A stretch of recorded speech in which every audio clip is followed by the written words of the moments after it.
When it comes to muscle, we generally understand the vital role protein consumption plays. After all, the driving force for muscle growth is aptly named muscle protein synthesis. We typically stress the importance of protein in times of bulking, where one intentionally puts on weight in hopes that much of the added weight results in muscle.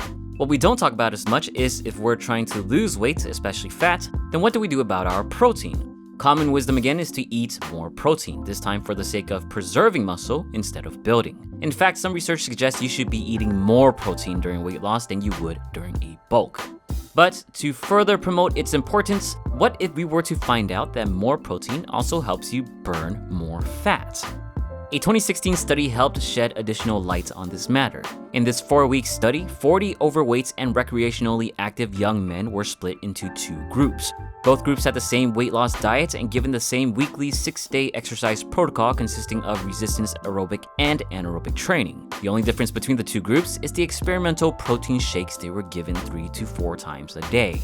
One group was given a shake that pushed their total daily protein intake to 1.2 grams per kilogram of body weight. The other group was given twice as much protein at 2.4. After 4 weeks, what did they find in terms of body composition? With such an extreme weight loss diet at 40% calorie reduction, both groups unsurprisingly lost a solid amount of weight, but no significant differences between the 2 groups. In terms of lean body mass, the lower protein group remained largely unchanged, suggesting 1.2 grams of protein per kilogram of body weight is sufficient in preserving muscle. Looking at the 2.4 gram group, we actually see a noticeable increase in overall lean mass. This result highlights an important aspect in its own right.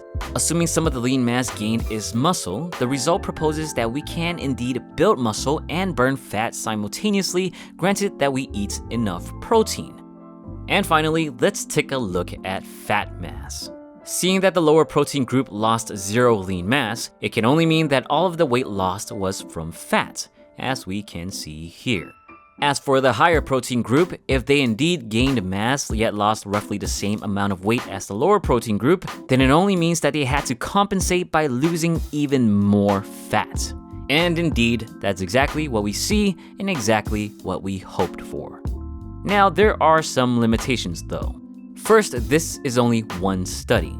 Fortunately, we do have plenty of research that indicates the importance of protein consumption for muscle preservation, which this study only reinforces. Another limitation is the overweight and untrained subjects used. It is not much of a secret that, given a decent resistance training program and adequate protein, untrained overweight individuals can, for a short period, burn fat and gain muscle at the same time.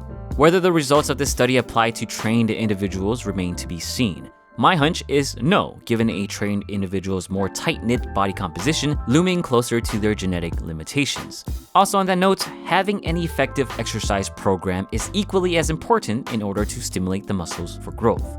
But ultimately, our question seems to be heading to a clearer answer. If you want to burn fat while you lose weight, eating more protein instead of less might not only help you preserve or build muscle, but help you shed more of that funky fat as well.